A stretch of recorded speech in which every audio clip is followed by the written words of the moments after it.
Ito pala yung Boston Engineering AK60G. Kasi yung isa may B. Yung B ay para sa bass guitar. Okay. So, I was told na ano daw, what if yung budget yung Strat agad, tapos ito lang. Okay.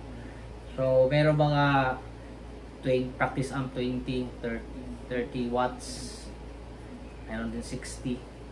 Kasi yung 20, 15 pang practice yan sa room. There was a time na dinala ko siya sa conference room kasi Christmas party. Parang mahina talaga yung mas malakas pa yung acoustic na may mic kaysa yung yung amp lang na walang mic. So hindi pwede yung practice amp. So therefore yung 30 watts malakas siya sa room pero mahina siya sa live. So kailangan din ng microphone, parang ganon. And kung magtugtugan lang ganyan, ito 60 watts. Tamang-tama ito, no? Kaya niya. 40, 50 watts kaya niya. So ito ay nasa JB, no? JB na bili, meron na sa Shopee, Lazada. So may mga sale and parang generic lang siya. So or yung vintage tones andyan. And usually Strat, no? Pinakamura bilhin, may mga Clifton, mga Aspire or any, no? Basta single coil. So around 15,000, 16, 17 meron ka ng amp and guitar. So ito kasi aabot to ng mga 10 years. So hindi ka lugi diyan. Yung practice amp naman is pwede mo dalahin, no, mobility, no, kaya sakay sa motor. Madali lang, magaan.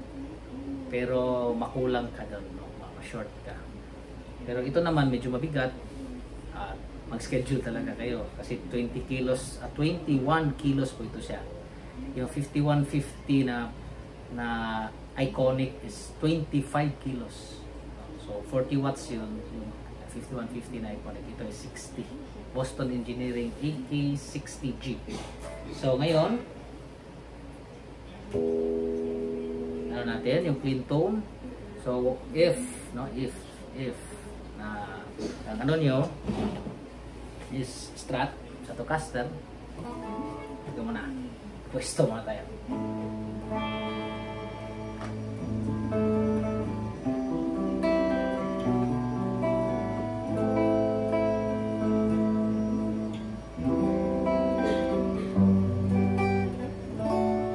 Yan po ay nasa neck pickup.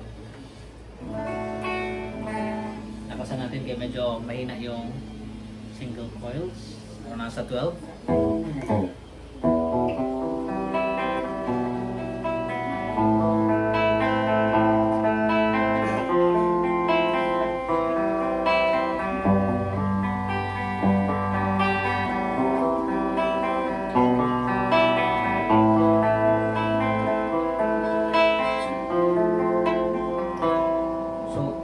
Neck yun, bridge pickup yun. Pagdating sa neck,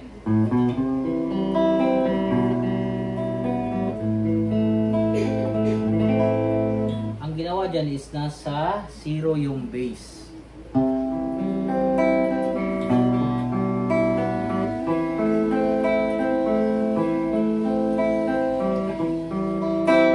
So, problem kasi ito, malakas yung bass, no? So, i-off natin yung bass.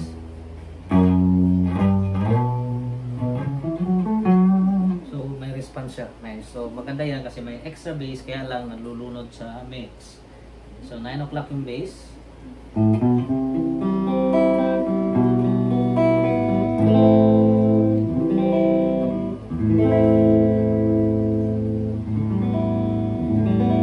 I-off ang bass.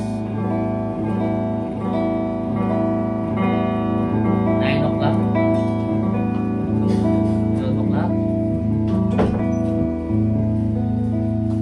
Yan o, yung 12 o'clock.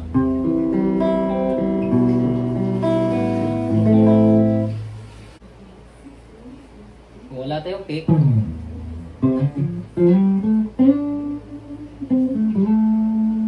napakaganda. Maganda siya sa single chord.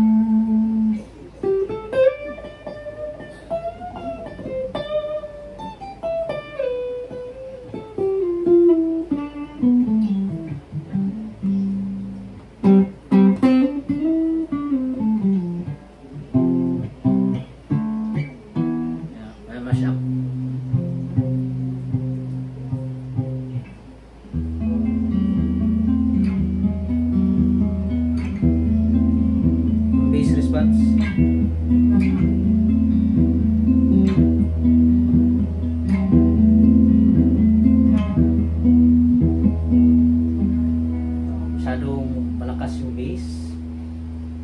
So i-tame natin ng 9 o'clock.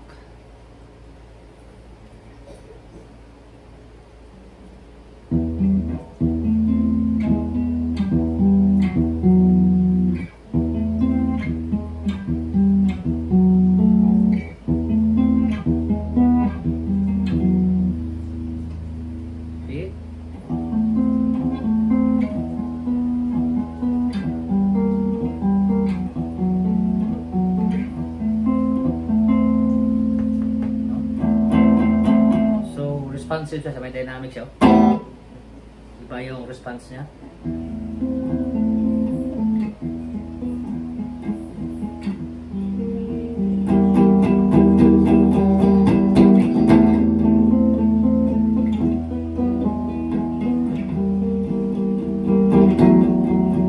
So may dynamics siya. So bridge pickup.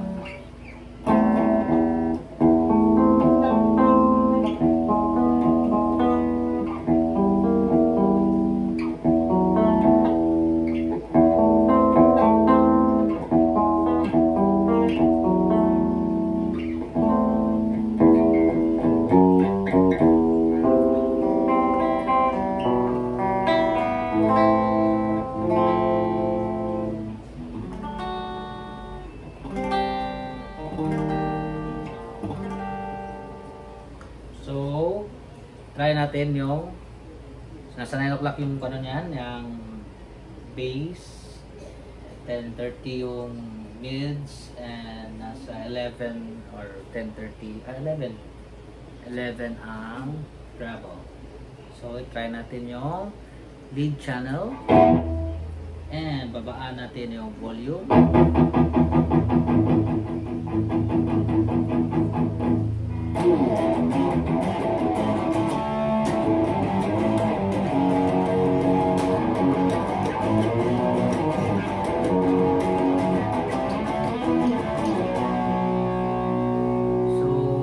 Mag-ano na, 70s, 80s yung tone niya.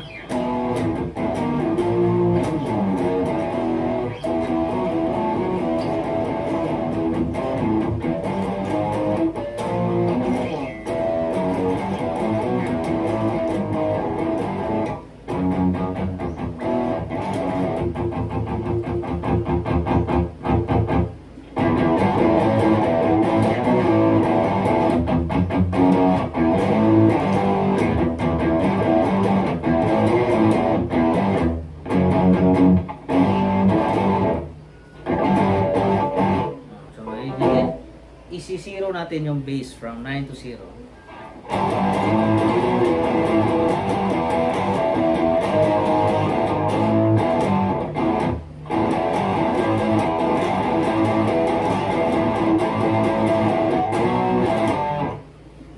So, nagwala, no? So, from 0 to 12, yung bass. Kasi fix na ko dyan sa, ano, i-lower ang mids and konting angat sa treble.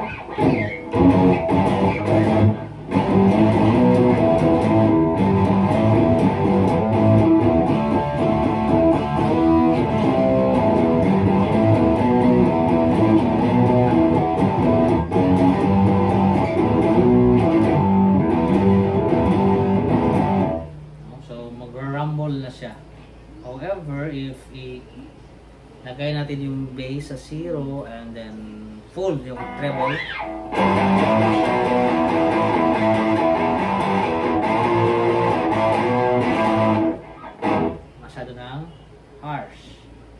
ilagay natin siya sa 6 lang. So ngayon, ipi-play na natin yung bass number 9.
Nadala lang, sorry.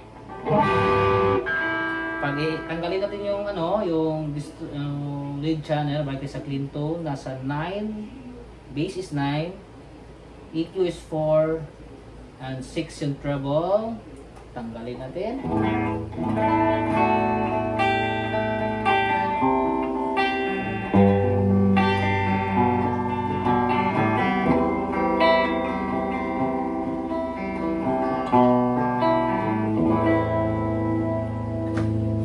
Pick up.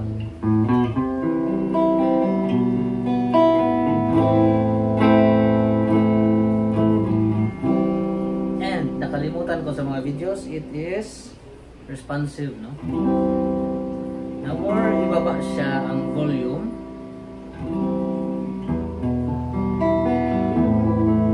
mag-akyatin yung medyo mag-akat yung treble.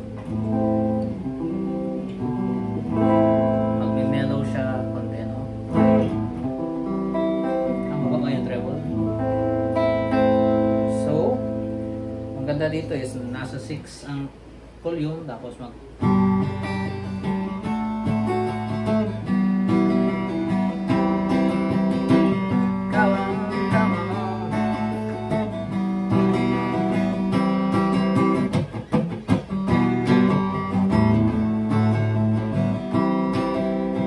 para mas even yung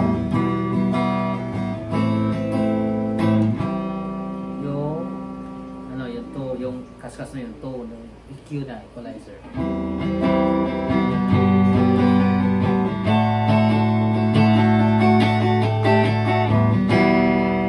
Gamitin natin yung neck pickup.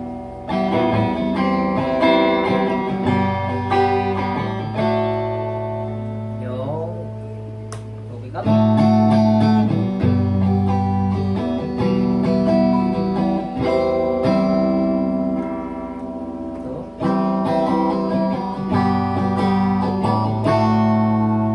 Nasa 10 tayo sa volume, pero pag mga rhythm parts na 6, no? Kanina 5, 6, 7.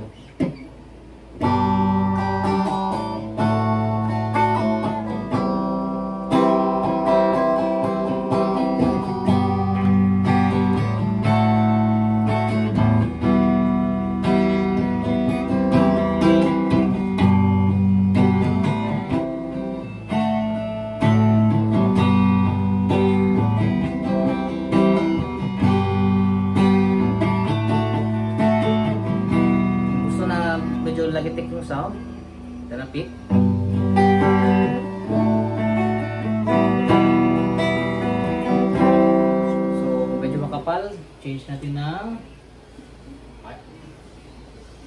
ito, no? Manipis na masyado na pick. Hindi ko makita. 50 mm.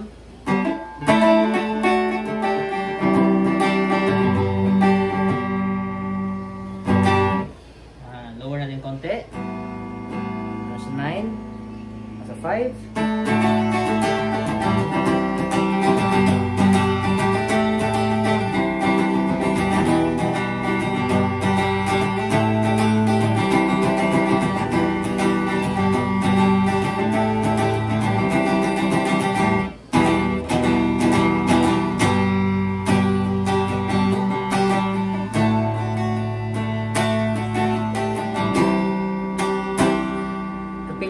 Pick, no, yung pang rhythm na pick na around 50, no, 50 mm.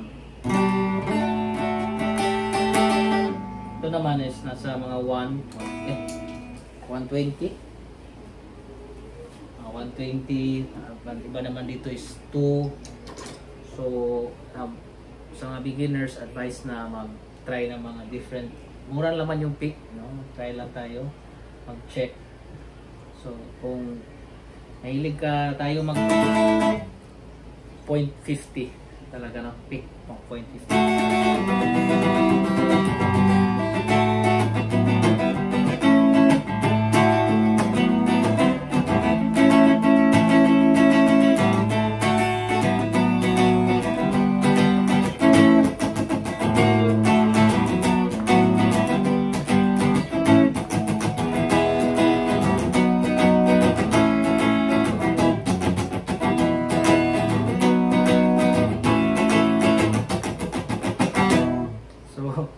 Sa pick yan, no? Nasa pick.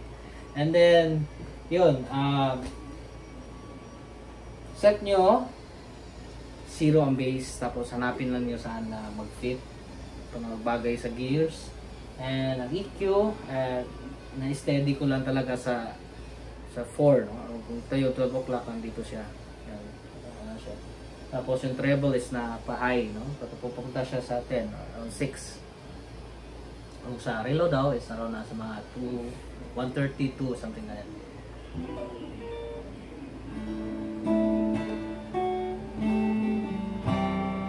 So dynamic siya, na nag-respond siya. Kung gaano ka bilis o gaano ka ano yung sound ng. Kung gusto niyo makuha, maglagay tayo ng compressor. Next, yung mga pedals na naman sunod, no? Try natin. May binigay sa atin ng ating kaopisina. Binigyan tayo ng tube screamer. Bagong bili, ayaw niya. So, ano lang, binigay niya pero may binayaran tayo konti. Pero bigay pa rin. Kahit nagbayad tayo, bigay pa rin yan. Kasi hindi reasonable price, masyadong mababa yung presyo. So we will try, no, kasi i-push natin to sa susunod. We will mix and ano ba, kasi ito yung mga tinatawag na ita-try out. So marami tayong video na about sa Boston AK60G. Subscribe and like, marami pa tayong gawin na video na mag-experiment tayo.